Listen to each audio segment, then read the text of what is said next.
मनसेनं हिंदुत्वाची भूमिका घेतल्यामुळे जवळीक वाढली। राज ठाकरे मोदींना पाठिंबा देतील अशी अपेक्षा। फडणवीसांकडून मनसे सोबतच्या युतीचे संकेत। सोलापूरमध्ये काँग्रेसची ताकद वाढली। मार्क्सवादी कम्युनिस्ट पक्षाचा काँग्रेसला पाठिंबा।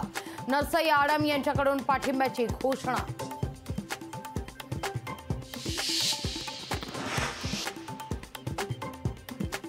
गडाला मत नाही दिलं तर पाणी मिळणार नाही। मतदानाकरता गावकऱ्यांना चिठ्ठीतून धमकी दिल्याचा शरद पवार यांचा दावा।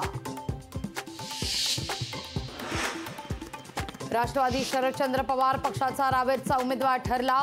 पुण्यातील बैठकीत रवींद्र पाटलांच्या उमेदवारीवर शिक्कामोर्तब झाल्याची माहिती।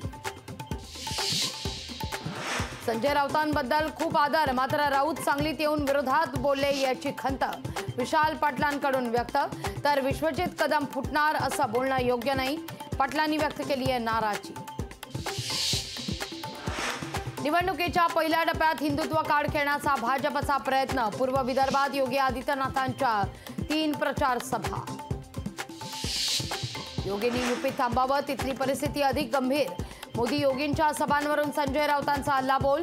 10 वर्षांनंतर भाजपला मतांकरता वणवण फिरावं लागतंय, राऊतांची भाजपवर टीका। नाशिकच्या जागेवरून महायुतीत गुंता वाढला। भुजबळ आणि गोडसे यांचं नाव पडलं मागे। भाजपकडून 3 नव्या नावांची चाचपणी। बहिणीची नक्कल करणारा भाऊ कधी पाहिला नाही, जास्त नकला टोमणे मारू नका। सुप्रिया सुळेंनी तोंड उघडलं तर तोंड दाखवायला जागा राहणार नाही। जितेंद्र आव्हाड यांचा अजित पवारांवर हल्लाबोल। देवेंद्र फडणवीस शरद पवारांना धमकीचे फोन करणाऱ्याला दादरमधून अटक। 38 वर्षीय सचिन जाधवला सशस्त्र अटक।